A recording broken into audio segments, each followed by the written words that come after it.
I set the box down on Margaret's side of the bed and stared at the envelope with my name on it. Her handwriting. 3 weeks since the funeral, and I still wasn't ready to open it. The house felt wrong without her humming in the kitchen, without her boots by the door, without her laugh when I'd come in covered in mud from the south pasture. The phone rang. Stephen. Again. Dad, we need to talk about the farm. I'd been hearing that sentence every day since we buried his mother. Not how are you holding up, not need help with anything, just the farm, always the farm. I'm managing fine, son. That's not what I mean. His voice had that edge it got when he was closing a deal. I'd heard him use it on conference calls when he visited, back when he still visited. Vanessa and I have been looking at the numbers. Land prices in your area are at an all-time high. This is the time to sell. I looked out the window at the fields Margaret and I had worked for 42 years. The sun was setting behind the old barn, painting everything gold the way she loved. Not interested. Dad, be realistic. You're 67 years old. You can't manage 340 acres alone. Mom was handling most of the bookwork, the planning. Without her, he let it hang there, like I was already half gone myself. I said I'm managing. We found a place. Sunset Meadows in Des Moines. Beautiful facility. Full-time staff. Activities. You'd love it. And with the farm sale, you could afford the premium tier. No financial worries. Sunset Meadows. I'd driven past it once. Looked like a hotel where people went to wait.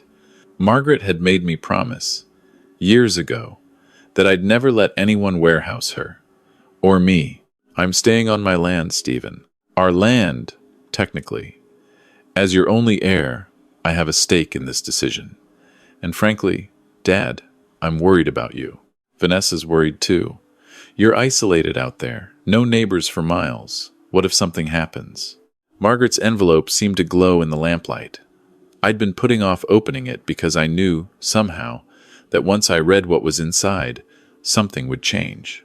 I wasn't sure I wanted that change. But listening to my son talk about me like I was a problem to be solved, an asset to be liquidated. I'll think about it, I lied. Don't think too long. I'm coming out this weekend, bringing Vanessa and Annie. We'll go over everything together. He hung up before I could respond. I picked up Margaret's envelope and finally broke the seal. The letter was 12 pages long, handwritten, dated 2 months before she died. She'd known. The cancer had spread to her brain by then, and she'd known exactly what was coming. But her handwriting was steady, clear, purposeful. My dearest Robert, it began. If you're reading this, I'm gone, and I expect Stephen has already started pressuring you about the farm. Don't be angry with him. He's been calculating its value since he was 23. I've watched him. I've listened to him on those calls when he thought I couldn't hear. He sees dollar signs, not home. He sees investment, not legacy. That's not his fault entirely. We raised him to be practical, and Chicago made him ruthless. But this farm isn't his to take, and I've made sure of that. My hands shook as I read the next part. She'd done it all. Set up an irrevocable trust 18 months ago. The farm, the equipment, everything was protected. Stephen couldn't sell it, couldn't force me out, couldn't touch any of it. The trust had specific terms. I could live there as long as I wanted. When I passed or chose to leave, the farm would be held in trust until Annie turned 25. Then, if she wanted it, it was hers. If she didn't, it would be sold, and the proceeds split between Stephen and Annie. But not until then. I've watched Annie out in the barn with you, Margaret wrote. She has your eyes when you look at the land. She has my love for the early mornings. Stephen sees her as a child to be molded into his image, but she's already her own person. She's you and me, Robert. She belongs here, if she wants it. Give her that chance. Don't let Stephen's urgency steal her future. There was more. Details about a lawyer in Cedar Rapids named Patricia Chen. Account numbers, instructions, and at the end, something that made my eyes burn. You're going to feel guilty. You're going to think you should give Stephen what he wants because he's your son. But Robert, love isn't about giving people what they want. It's about giving them what they need. Stephen needs to learn that relationships aren't transactions, and you need to remember that your life isn't over just because mine is. I have one more gift for you, but you'll have to fight for it first. Trust me. Trust yourself. And trust that I knew what I was doing. I love you. Always have. Always will. Even from wherever I am now. M. I sat there until dark, reading it 3 more times. Then I called Patricia Chen. Stephen arrived Friday afternoon in his Tesla, Vanessa in designer sunglasses, Annie in the back with her earbuds in. I watched them from the porch. Stephen didn't even look at the fields as he got out. Vanessa wrinkled her nose at the barn smell. But Annie pulled out her earbuds and stared at the horizon with something like hunger. Dad, Stephen hugged me, quick and efficient. You look tired. I'm fine. When's the last time you saw a doctor? I'm fine, Stephen. Vanessa air-kissed my cheek. Robert, we brought dinner. I hope you like sushi. It's from this amazing place in Chicago. They pack it specially for travel. I've been eating beef stew for 3 days. Margaret's recipe. But I thanked her anyway. Annie hugged me properly, fierce and real. I miss Grandma, she whispered. Me too, sweetheart. We ate on the porch. Stephen had brought his laptop. He pulled up spreadsheets before we even finished the California rolls that tasted nothing like food should taste. Okay, let me show you what I've been working on. He turned the screen to me. 3.2 million. That's what the farm's worth, based on current market comparisons. I've already had preliminary conversations with 2 agricultural investment firms. They'd pay cash, close in 30 days. I'm not selling. Dad, look at these numbers.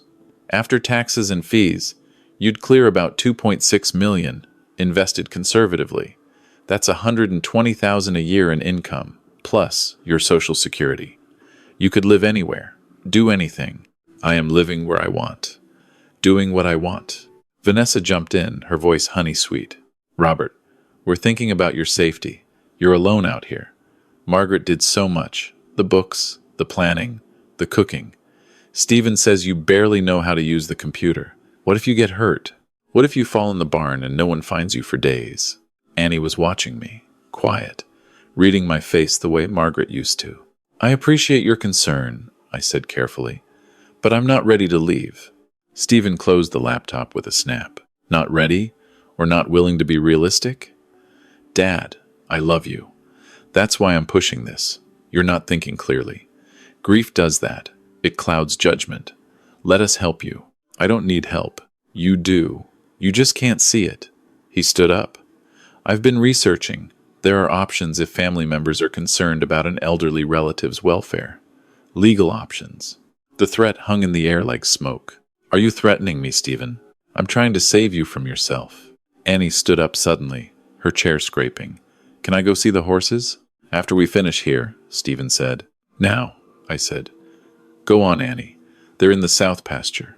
She practically ran. Vanessa looked at Stephen.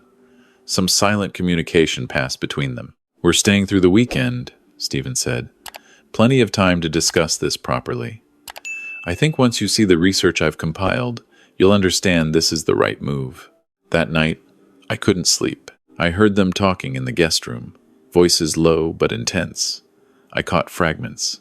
Cognitive decline, our duty, Annie's college fund. There it was. Not concern for me. Concern for money that wasn't even theirs yet. Margaret's letter sat on my nightstand. I read the last page again, the part I'd skipped over before because it seemed impossible. I bought back my family's old place in Montana. 20 acres, small cottage, creek running through it. You remember. I showed you pictures once. It's ours now. Paid in full. If things get hard, Robert, if Stephen pushes too much, you can go there. It's in the trust documents. Patricia has the key. It's your escape hatch. Your second chapter. Don't be afraid to use it. Montana. I'd been there once, when we were young. Margaret had cried when she showed me the ruins of her childhood home, sold off when her parents died. She'd always dreamed of buying it back, and somehow, quietly, without telling me, she'd done it. Saturday morning, Stephen made his move. He came down to breakfast with a folder full of printouts. Articles about elderly farmers being injured, statistics about cognitive decline, a brochure for Sunset Meadows with the premium suite circled in red. I want you to really look at this, Dad. This isn't me being cruel. This is me being responsible. Annie picked at her eggs, quiet. And I've scheduled an appointment for you next week. Doctor in Des Moines specializes in geriatric care. Full evaluation, just to establish a baseline. I don't need an evaluation. It's just standard procedure. It'll give us peace of mind. And if I refuse, Stephen's jaw tightened. Then I'll have to consider other options. Dad, I don't want to go that route. I really don't. But I have a responsibility here. To you, to Annie's future, to Mom's memory. Don't you dare bring your mother into this. She'd want you safe. She'd want you taken care of. She wanted me here, on this land, living my life. What life? Alone in this house, eating TV dinners, talking to ghosts. I stood up, hands flat on the table. Get out. Dad. I said, get out. This is my house, my land, and you're not welcome here anymore. Vanessa gasped. Stephen's face went red, then white. You're proving my point, he said quietly. Erratic behavior, emotional instability. This is exactly why intervention is necessary. Grandpa's not unstable, Annie said suddenly. You are. Annie, stay out of this. No. She looked at me, then at her father. Grandma wouldn't want this. She wouldn't want you acting like this. Your grandmother would want her husband safe and cared for, not stubborn and alone. You didn't even cry at her funeral, Annie said, voice shaking. You checked your phone during the eulogy, and now you're here talking about selling everything she loved like it's just a spreadsheet. Grandpa's the only one who's thinking clearly. Stephen turned to his daughter, face hard. Go to the car. Now. Stephen, I said, don't. I'm done with this conversation. We're leaving. But Dad, I'm filing a wellness check with Adult Protective Services on Monday. I'm documenting your refusal to seek medical care, your isolation, your erratic emotional state. This isn't over. They left in a spray of gravel. Annie looked back through the rear window, tears on her face. I called Patricia Chen. Monday morning, 2 social workers showed up. Sarah and Tom, young and earnest, clipboards in hand. Mr. Mitchell, we received a report from your son expressing concern about your welfare. This is just a standard check. May we come in? I'd spent Sunday cleaning. House spotless, fridge full, bills organized on the desk. Margaret's letter was in my shirt pocket, along with Patricia's business card. They walked through every room, asking questions. Could I prepare meals? Yes. Did I have social connections? Yes, town was 20 minutes, church on Sundays, coffee with Earl Thompson on Wednesdays. Was I managing my medications? Yes, just blood pressure pills. Doucette box, labeled clearly. Could I handle emergencies? Yes. Cell phone, landline, medical alert button Margaret had insisted on. Sarah looked at her clipboard. Your son mentioned concerns about cognitive decline. Have you noticed any memory issues? No, but you're welcome to test me. Ask me anything. Tom glanced around. The place is well maintained. You're clearly capable of self-care, but your son seemed quite worried. My son wants me to sell the farm and move into assisted living. I refused. This isn't about my welfare. It's about my assets. Sarah's expression shifted, professional sympathy becoming something more guarded. That's a serious accusation. It's the truth. I pulled out Patricia Chen's card. My wife, who passed 3 weeks ago, set up a legal trust specifically to prevent this situation. She saw it coming. Call this lawyer if you need verification. They exchanged looks. Mr. Mitchell, Tom said carefully, we can't get involved in family financial disputes. Our job is just to ensure you're safe and capable. And am I? Sarah smiled. From what we've seen, absolutely. You're obviously grieving, but managing well. This house is clean. You're coherent. You're taking care of yourself. We'll file a report saying no action is needed. After they left, I called Stephen. The social workers came. And I passed. They found no cause for concern. Because there isn't any. Silence. Then, this isn't over, Dad. I'm consulting with an attorney. You do that. I already have. Another silence, colder this time. What does that mean? Call Patricia Chen at Chen and Associates in Cedar Rapids. She'll explain exactly why you can't force me off this land. Your mother made sure of that. I hung up while he was still sputtering. Patricia called me an hour later, laughing. Robert, I just got off the phone with your son. He's furious. Threatened to contest the trust. I explained that he's welcome to try, but irrevocable means irrevocable. His mother established it when she was of sound mind, with 3 witnesses and a full medical evaluation. It's bulletproof. He mentioned Annie's college fund. Margaret set that up separately. $200,000 in a 529 plan. Annie as beneficiary. Stephen can't touch that either. Your wife was thorough, Robert. She protected everyone except him, and she did it on purpose. That should have been the end. But Stephen was persistent. He showed up the next weekend with a real estate agent, unannounced. I was in the barn fixing a gate when I heard the car. The agent was a woman in a suit, walking carefully in heels through the dirt. Dad, this is Monica Chen. She's the top ag property specialist in the state. I asked her to do a preliminary evaluation. Without asking me? I'm just gathering information. Monica, show him. She pulled out a tablet, swiped through photos. Mr. Mitchell, your property is exceptional. Prime farmland, excellent access, solid infrastructure. In the current market, I could get you $3.4 million, possibly more if we market it right. I have 3 buyers already interested based on location alone. I'm not selling. Stephen jumped in. Just listen to the numbers, Dad. Think about Annie's future. College is expensive. You want her to have every opportunity, don't you? Annie's college is already paid for. Your mother saw to it. His face went white, then red. What? $200,000 in a 529 plan. Patricia Chen has the details. Anything else you're pretending to worry about? Monica looked between us, uncomfortable. I'll wait in the car. After she left, Stephen turned on me. You turned Mom against me. I did no such thing. She made these decisions without telling me, cutting me out. You had to have influenced her. Your mother made her own choices, based on your own actions, or lack of them. What's that supposed to mean? When's the last time you called her? Before she got sick? When's the last time you visited without wanting something? When's the last time you remembered her birthday without Vanessa reminding you? I was busy. I have a career, a family, and she was your mother, who loved you, who wanted a relationship with you, but all you saw was eventual inheritance. She saw that, Stephen. She lived with it, and she made sure you couldn't profit from her death. He stared at me, something breaking in his face. For a second, I saw the boy he used to be. Before Chicago, before Vanessa, before he got so focused on winning that he forgot about living. I loved her, he said quietly. I know, but you didn't show it, and now it's too late. He left without another word. I thought that was the end.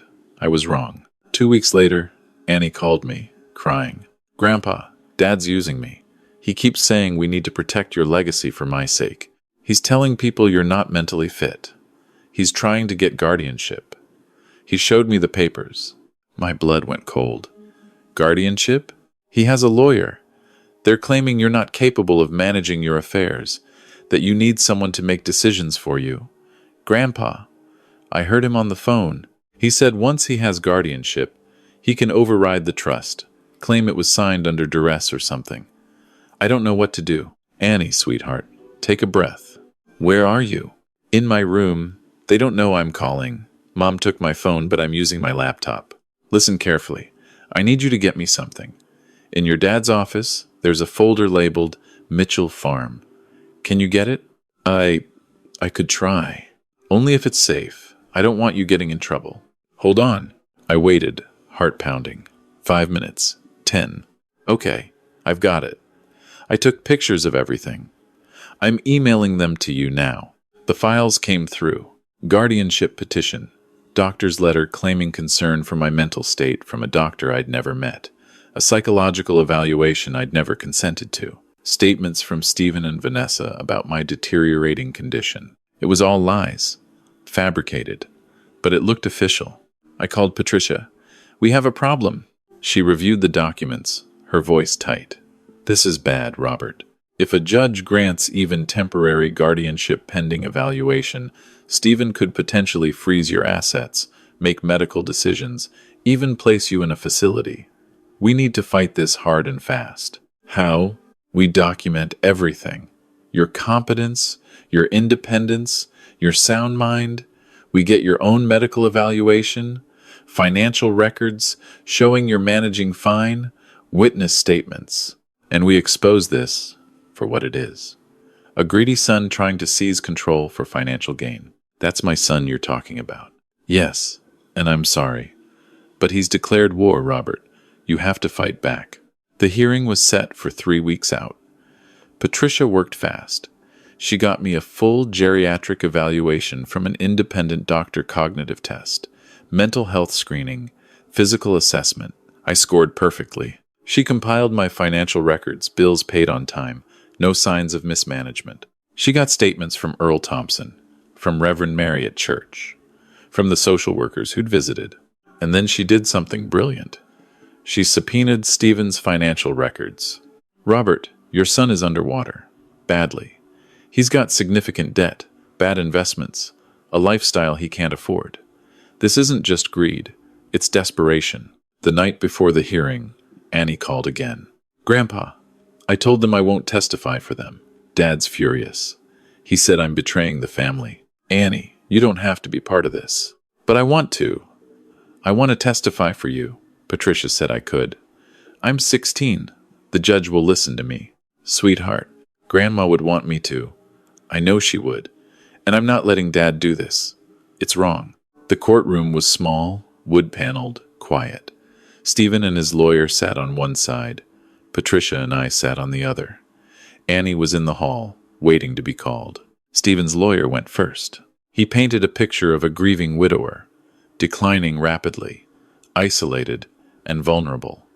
He presented the doctor's letter, Vanessa's statement, Stephen's concerned son testimony. Then Patricia stood up. She methodically destroyed every claim, showed my medical evaluation, perfect cognition, showed my financial records, meticulous management, played video testimony from the social workers, no concerns whatsoever, presented statements from friends and community members, active, engaged, competent. Then she brought up Stephen's financials. Your Honor, the petitioner has significant motivation beyond familial concern. He's facing foreclosure on his own home. He's $340,000 in debt. His salary doesn't support his expenses, and he stands to gain control of a $3.2 million asset if this guardianship is granted.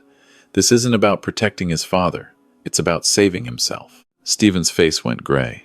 The judge looked at him. Mr. Mitchell, the son, is this accurate? Stephen's lawyer tried to object, but the judge waved him off. We've had some setbacks. That doesn't mean I don't genuinely care about my father's welfare. But it does mean you have a substantial financial interest in the outcome. Miss Chen, call your next witness. Annie walked in, calm and clear-eyed. She told the truth. About Stephen not visiting, about him checking his phone at the funeral, about the immediate pressure to sell, about overhearing conversations about money, never about Grandpa's actual well-being. My dad says he's doing this for me, Annie said. For my future, but Grandma already took care of my future. She set up my college fund. She made sure I could have the farm someday if I wanted it. Dad isn't trying to protect me. He's trying to use me as an excuse. Stephen stared at his daughter like she was a stranger. The judge didn't take long to deliberate. Petition denied. Mr. Mitchell the father, you're clearly competent, capable, and well-supported. Mr. Mitchell the son, your petition appears to be motivated by financial interest rather than genuine concern. If you file another frivolous action, I'll consider sanctions. This case is dismissed. Outside, Stephen tried to approach me. Annie stepped between us. Don't, she said to her father. Just don't. He looked at her, at me, something broken in his eyes. Then he walked away. That night, I opened the second envelope Patricia had given me, Margaret's second gift. Inside were keys, a deed, and another letter. Robert, if you're reading this, you won. Stephen tried to take everything, and you stopped him. I'm proud of you. But here's the thing. My love winning isn't the same as living. You've been so focused on protecting the farm, but the farm was never the point. The point was family, land, legacy, Annie. So here's what I want you to do. Take Annie. Take her to Montana. Show her where I grew up. Show her that life isn't just about holding ground. It's about choosing where you stand. The cottage is ready. I made sure of it before I got too sick. There's a good high school in town. She can finish her senior year there. You can breathe, both of you. And when she's ready, when she knows who she is and what she wants, then she can decide about the farm. But give her that year, Robert. Give her the gift of choice. And give yourself the gift of a second chapter. You're 67, not 97. You've got life left. Go live it. Love, M. I called Annie that night. How would you feel about Montana? Silence. Then, when do we leave? We spent a week packing. I hired Earl Thompson's nephew to manage the farm, set up with the trust administrator, sold most of the equipment we didn't need, kept Margaret's gardens, arranged for someone to maintain them. Stephen called once. I didn't answer. He left a voicemail. Just, Dad, I'm sorry. I'm so sorry. Maybe someday I'd call back. But not yet. The drive to Montana took 3 days. Annie navigated, played music, read Margaret's letters about her childhood. When we crossed into Montana, she rolled down the window and breathed in the mountain air. The cottage was perfect. Small, weathered, right on a creek, just like Margaret had described. The inside was furnished simply. She'd done it all online, had someone local set it up. There was a note on the kitchen counter. Welcome home. Start living. Love, M. Annie enrolled in school, made friends fast, got a job at a local bookstore, started talking about forestry programs at the university. I fixed up the cottage, built a workshop, started learning to woodwork, went fishing, hiked, attended a grief support group in town where I met people who understood loss. One Sunday, 6 months later, Annie and I were sitting on the porch watching the creek when my phone rang. Stephen. I almost didn't answer. Then I thought of Margaret and what she'd want. Hello? Dad. I'm in rehab. Financial counseling, therapy, the whole thing. Vanessa left me. I'm selling the house. Starting over. And I wanted to call because you were right. Mom was right. I got so focused on success that I forgot what it was for. I forgot about people. I forgot about you. I listened, didn't interrupt. I don't expect forgiveness. I just wanted you to know I see it now. What I did, what I almost did. And I'm trying to be better. For Annie, if nothing else. Annie's thriving here, I said. She's happy. She's figuring out who she is. That's good. That's good. Silence. Comfortable, almost. There's a guest room here, I heard myself say. When you're ready, when you've done the work, come visit. Meet your daughter again. We'll start from there. His voice broke. Thank you. After we hung up, Annie looked at me. You think he means it? I think he's trying. That's all any of us can do. She nodded, went back to her book. I looked out at the mountains, at the creek, at the sky that went on forever. Margaret's envelope was in my pocket. I'd read it so many times the paper was soft. But there was one line I came back to more than the others. Love isn't about giving people what they want. It's about giving them what they need. She'd given me this peace, this second chance, this life that wasn't over just because hers was. And I was finally living it. The sun set behind the mountains, painting everything gold. Annie started humming, something Margaret used to hum. The creek kept its eternal conversation with the stones.